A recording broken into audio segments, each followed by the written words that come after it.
Shalom Alhim, Besem Yesua Mesia. Salam sejahtera dalam kasih Tuhan Yesus Kristus. Apa kabar ABC Musar? Fantastis, luar biasa. Yes, yes, yes. Salam ABC Musar. Hidup metanoia, hidup meno, hidup peripateo. Bapak Ibu Saudara yang dikasihi Tuhan Yesus, kita akan belajar firman Tuhan yang terambil di Matius 28. Jadi kan sebelum Tuhan Yesus naik surga itu apa yang dilakukan? Memberi pesan-pesan, ya. Mari kita baca di Matius 28 ayat 16 sampai 20. Nanti saya yang ke-16, yang 16, nanti Bapak Ibu yang ke-18 ya. Gantian. Nanti ayat 20b ya kita baca bersama-sama. Perintah untuk memberitakan Injil. Dan ke-11 murid itu berangkat ke Galilea, ke bukit yang telah ditunjukkan Yesus kepada mereka. Terus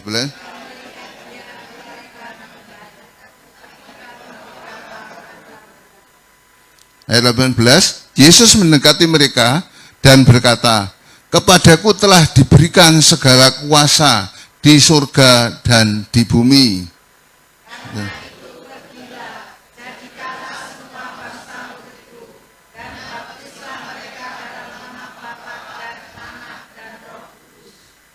Ayat 20, dan ajarlah mereka melakukan segala sesuatu yang telah kuperintahkan kepadamu. Mari kita bisa sama-sama.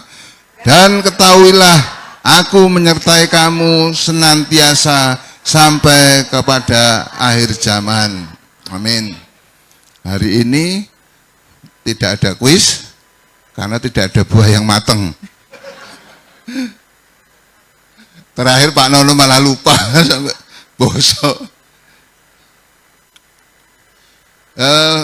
Bapak Ibu yang kasih Tuhan Yesus, di sini ayat 16 katakan murid-murid, ke-11 murid itu ya, semua berangkat ke Galilea. Kenapa?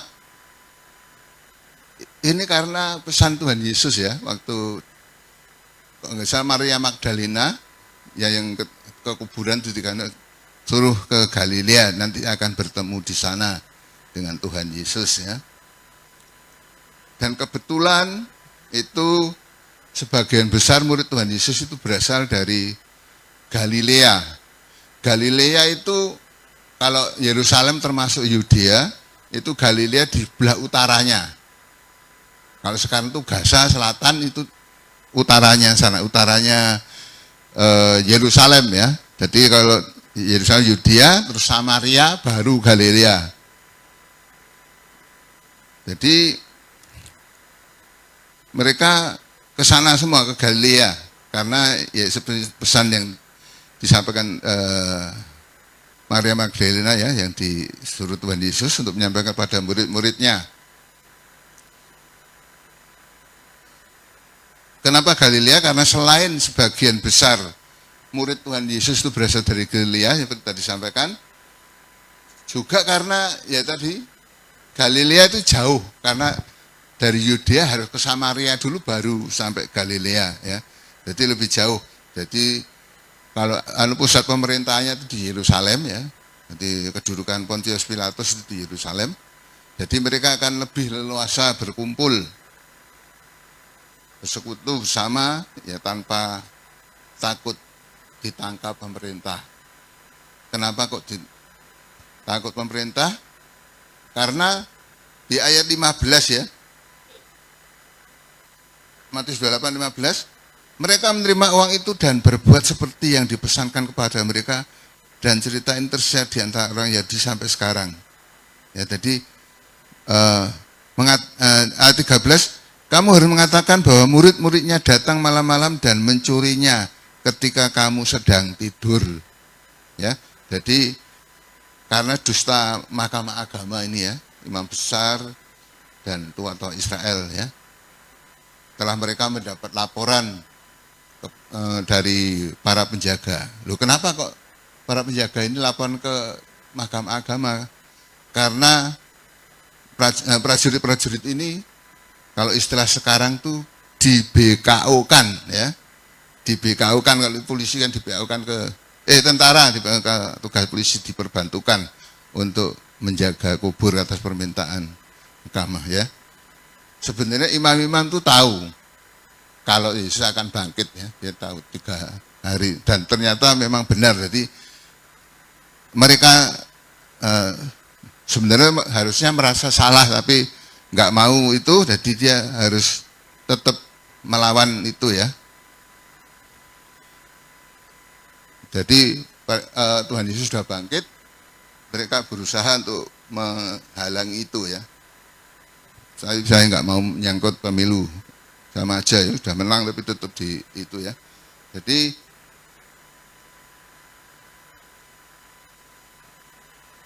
dia dibantukan pada Mahkamah Agama. Itu di Matius 27, 65 sampai 66.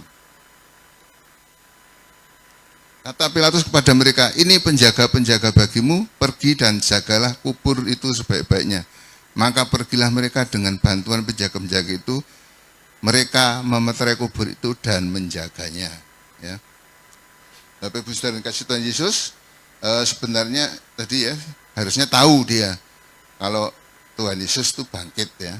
Karena malu mereka supaya nggak bocor, mereka menyogok tentara-tentara itu ya. Penjaga tadi juga Pilatus para penjaga tadi supaya mengatakan kalau yang mencuri itu murid-murid Tuhan Yesus waktu malam ya. Itulah maka di 1 Timotius dikatakan 1 Timotius 6 ayat 10, akar segala kejahatan adalah cinta akan uang ya. Juga sedang nyogok Pilatus supaya Pilatus tidak menghukum penjaga-penjaga ini ya. Jadi bebaslah para penjaga ini ya. Akibatnya berita itu menyebar kemana-mana. Kalau sekarang istilahnya viral. Sana dari mulut ke mulut ya.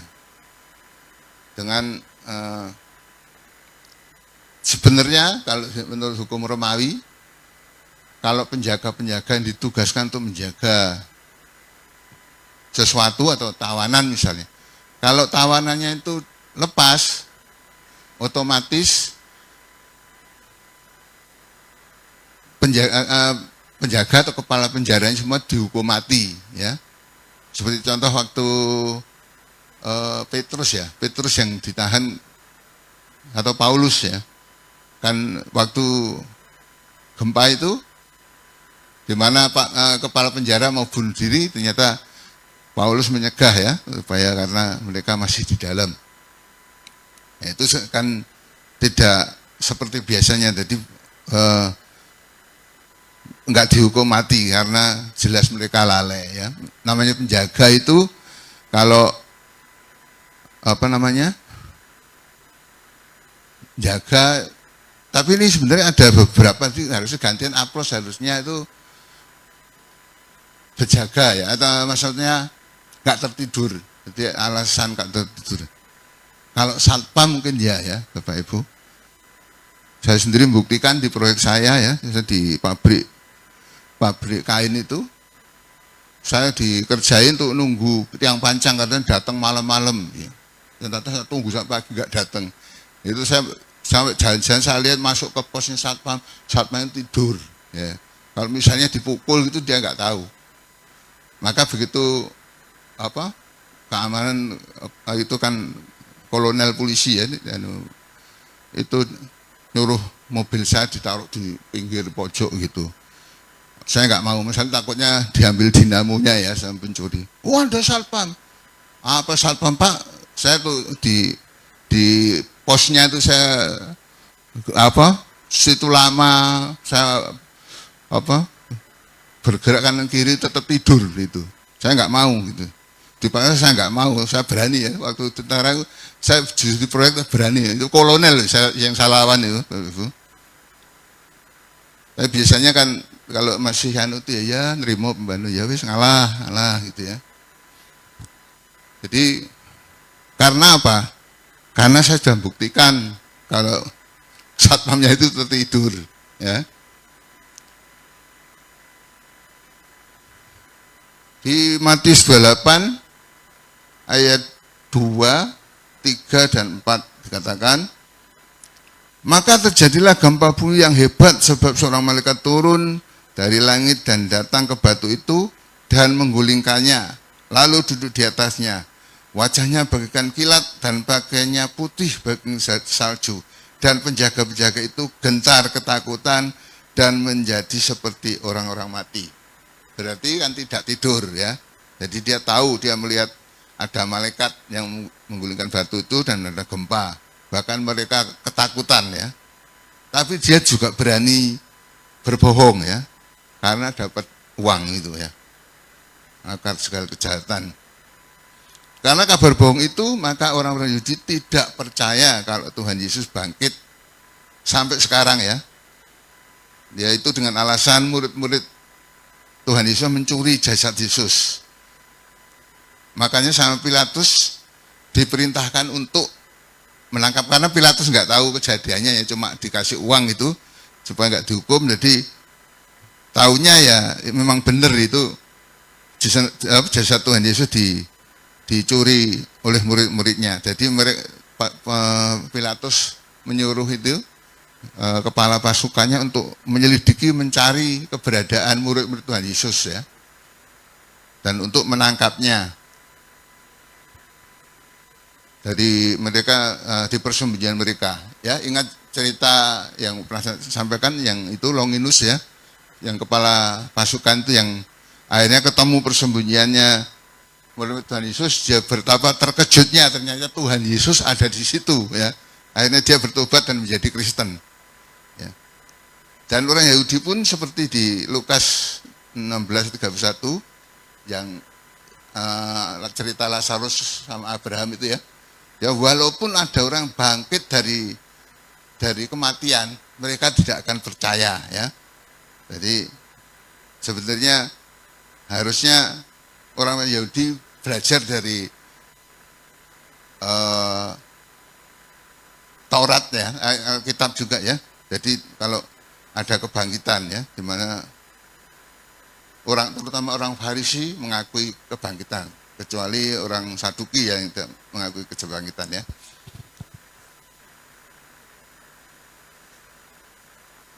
Sebenarnya cerita dusta mereka mengada-ngada ya. Mungkin bagaimana murid-murid Tuhan Yesus mencuri kok harus ditelanjangi ya, karena kain kafani kan ditinggal. Harusnya kan kain kafani di sak pocongannya itu dibawa ya, kok itu ditinggal kan, tidak masuk akal ya. Di ayat 16 katakan, dan ke-9 murid berangkat ke Galilea, ke bukit yang telah ditunjukkan. Tadi itu alasannya begitu ya. Dia ke Galilea, selain disuruh Tuhan Yesus, dia juga menghindari dari penangkapan yang dilakukan oleh tentara-tentara Pilatus ya. Jadi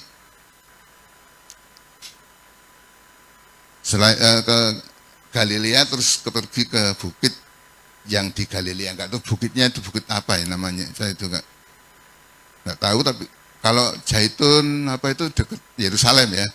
Ini di bukit di Galilea. Dan di sana mereka ketemu Tuhan Yesus. Mereka menyembahnya, tetapi ada saja yang masih ragu-ragu. Ingat salah satu yang ragu-ragu Tuhan Yesus bangkit siapa? Thomas ya, seperti jawabnya Pak Nono kemarin dulu. Ya. Tuhan berusaha meyakinkan mereka, dan kalau dia benar-benar Tuhan Yesus ya, di Alkitab dikatakan dia di Alkitab lain ya, itu sampai Tuhan Yesus minta ikan dan dia makan, kalau menyatakan dia benar-benar hidup dan bukan roh gentayangan ya.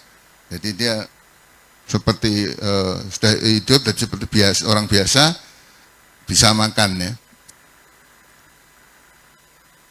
Dan dia menyatakan karena dia sudah bangkit dan mempunyai kuasa yang di bumi dan di surga. Seperti dikatakan di ayat 18, Yesus mendekati mereka dan berkata, kepadaku telah diberikan segala kuasa di surga dan di bumi. Ya, Bapak Ibu saudara yang kasih Tuhan Yesus, untuk ayat 19 sampai 20a itu ya, biasanya orang yang akan meninggal ataupun yang mungkin pergi jauh dan tidak kembali biasanya akan memberikan pesan-pesan terakhir, betul? Mungkin yang punya orang tua atau yang sebelum meninggal misalnya ada yang dikasih pesan-pesan. Kalau saya pengalaman saya sering dapat pesanan gitu ya dari orang, dapat amanat ya, namanya amanat kalau Tuhan orang yang punya pesan-pesan ya. Menurut KBBI beda amanat dan amanah. Amanat berarti tugas atau tanggung jawab yang diberikan, dan amanah salah satu yaitu berarti dapat dipercaya. Berarti amanah yang dipercaya,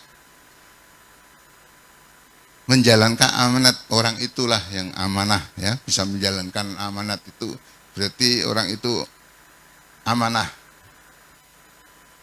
Bukan aminah ya, amanah. Amanah, dan ini yang Tuhan berikan adalah amanat agung ya. Di ayat 19 kita lihat yang pertama apa pesan dari Tuhan Yesus ya. Yang pertama, pergilah ya. Bapak Ibu saudara kasih Tuhan Yesus, untuk mencari jiwa ya, kita harus lebih dulu datang kepada Tuhan Yesus ya, mengakui Tuhan Yesus sebagai juru selamat.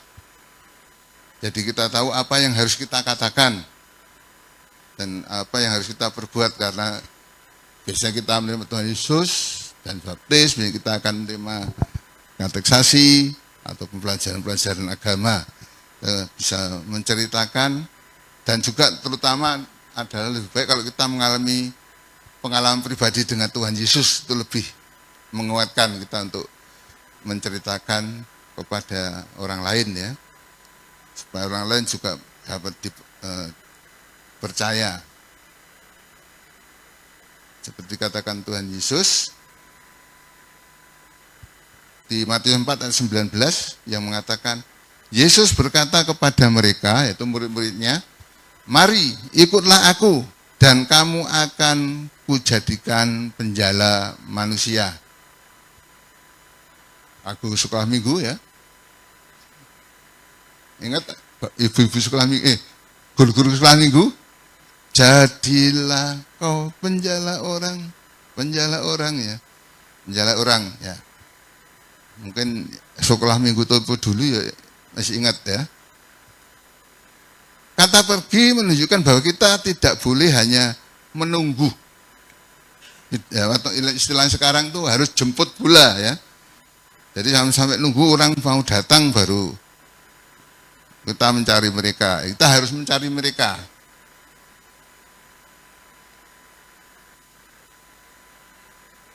Jadi ada aktif ya. Tetapi memang tidak semua bisa yang pintar ngomong itu untuk anjay. Kita bisa melakukannya dengan melalui kehidupan kita ya. Jadi orang kalau kita melakukan satu, oh gini, oh ini perbuatannya orang Kristen, orang yang sudah menerima Tuhan Yesus, teladan yang kita perbuat ya. Juga itu memang ini kan berhubung juga perintah Tuhan Yesus, gereja memang harus menjalankan misi ya. Mari kita dukung tim misi kita ya. Untung kita dikasih di Tuhan ladang misi ya, yang oleh Bapak Untung di Siman ya. Jadi semua orang bisa belajar pelayanan di situ dan paling enggak membangkitkan. Situ dulu memang orang Kristen terus banyak yang keluar, dari sekarang mungkin sudah kembali, banyak kembalian ya, belum juga ya, tapi sebagian tetap bertahan ya. Jadi kita dukung misi, tim misi kita lewat tenaga dan uang kita. Tidak hanya itu, mungkin tempat lain seperti takjil dan sebagainya. Nanti akan ada pengumuman ya dari tim misi. Terus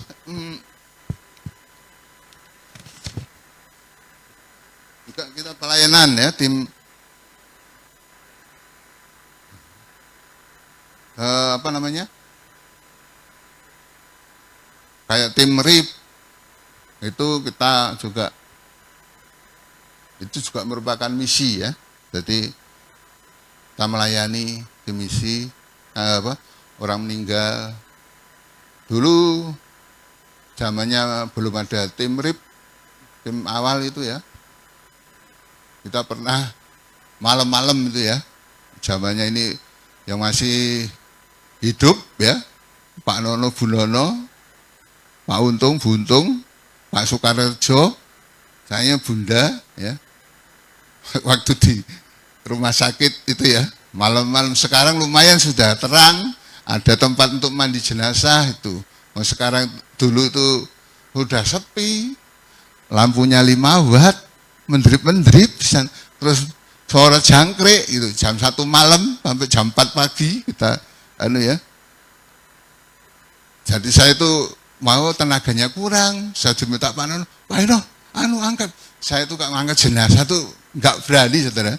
Kiling-kilingen, itu aja berapa hari kiling-kilingen saya. Itu paling saya takut kalau jenazah itu. Nah ijazah gak apa-apa, jenazah gak apa-apa, repot. Terus yang akhirnya baptislah mereka dalam nama Bapa, Anak, dan Roh Kudus. Dan ditambah nama di atas segala nama, yaitu Tuhan Yesus Kristus. Itu sebenarnya yang formula baptisan itu yang itu ya tadi ya, dalam nama Bapa, Anak, dan Roh Kudus. Cuma karena yang di Perjanjian Baru kan Tuhan Yesus bangkit ya, itu waktu dikasih formula kan Tuhan Yesus, jadi Tuhan Yesus bangkit, jadi menggunakan dalam nama Tuhan Yesus. Maka mungkin Bapak Ibu pernah dengar di YouTube ya, yang pendeta siapa itu, Tandiono apa itu ya, jadi mengkritik ya gereja-gereja Protestan. Biasanya gereja Protestan pakai ya ini nama Bapa, Anak, dan Roh Kudus. Itu kok bukan Tuhan Yesus gitu. Kalau tempat kita ditambahi, jadi nama di atas segala nama, yaitu Tuhan Yesus Kristus. Jadi tetap memang, padahal di situ anak juga merupakan ya Tuhan Yesus sendiri sebenarnya ya, firman Tuhan ya, sebagai firman. Dan di baptisan, ya ini kalau baptisan ini menurut pengalaman saya kalau baptis terutama saya paling khawatir tuh yang tua-tua. Maka itu Bapak Ibu kalau punya anak yang muda-muda segera baptis ya. Kalau tua-tua baptis itu bikin deg-degan pendetanya. Tapi ya apa namanya, tetap itu memang gereja harus melakukan ya. Juga pengalaman kita udah nyemplung, dia suruh keluar. Itu mau baptisan ini Gabriel kalau nggak salah di Puncak Trawas. Maka Pak Nono, Pak Gem bikin aja, bikin kolam baptisan sendiri aja gitu. Jadi saya bikin kolam baptisan, yang mikir juga nanti gerejanya madep mana. Ya, dulu sama Pak Pangrencana itu. Sana maka bisa lewat gitu loh. Terus terakhir ke di sini karena Pak Pangrencana di belakangnya aja, jadi nggak kelihatan. Jadi saya bikin belakang sini ya. Dan baptis, jadi memang di luar rencana. Terus yang ajarlah mereka melakukan segala sesuatu yang telah kuperintahkan kepadamu. Ya 20a. Kata segala sesuatu menunjukkan bahwa hamba Tuhan harus mau dan berusaha untuk mengajarkan seluruh firman Tuhan. Ya. Maka ada PA. Ya sayangnya tidak banyak peminat. Ya, saya takutnya nanti Tuhan Yesus datang di PA. Ya apa itu? Terus ya segala sesuatu ya, dan sebaliknya jadi hak kan ada kewajiban juga ya. Jemaat pun harus mau belajar firman Tuhan ya. Di Abbas Musan difasilitasi dengan adanya PA, bacaan Alkitab, ibadah raya seperti ini, juga ibar ya. Dan juga untuk yang lain kita belajar untuk apa? Karena saya orang nggak bisa menjelani ya dari contoh-contoh gitu ya, dari kehidupan, dari apa, terus melibatkan jemaat. Jemaat ada pelayanan, ayo saya dorong gitu ya. Ya terutama seperti kalau misi kan waktu itu kan kenapa memang dikasihkan Pak Win aja gitu. Karena kan lebih dekat, karena ada apa-apa itu ada masalah tuh yang dia polisi itu Pak Win ya, dia di Mas Win aja gak apa-apa gitu loh. Terus dia ada kerjasama pelayanan, dia bilang ini Bu Erni ini, waduh jemaat ini oleh dukun pelayanan gak gelem ya, dia setia banget nih. Ternyata sudah, sekarang sudah pelayanan ya. Nah, silahkan pelayanan di luar jadwal ya, di luar jadwal yang ditugaskan untuk memang untuk pelayanan ya. Saya dorong untuk semua pelayanan. Maka ada yang tamburin, cuma yang lansia jangan ikut ya. Jadi yang lain aja doa, tim doa, banyak kan anunya.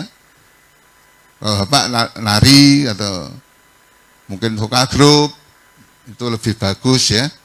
Main dulu sih yang KPK Philadelphia juga kan nyanyi nari, kita sampai ke El Sade ya, nanti Bethlehem juga akan tampil. Kapan tuh Pak Untung? Belum aduh ya. Maka ada yang itu silahkan ya. Kita dorong untuk melayani ya. Yang bisa nari, yang nyanyi gitu ya. Kalau tenaga ya, coba bisa dulu waktu ngecor slope ini ya, maka saya libatkan karena apa, supaya jemaat merasa memiliki ya. Itu dulu banyak yang ikut ya.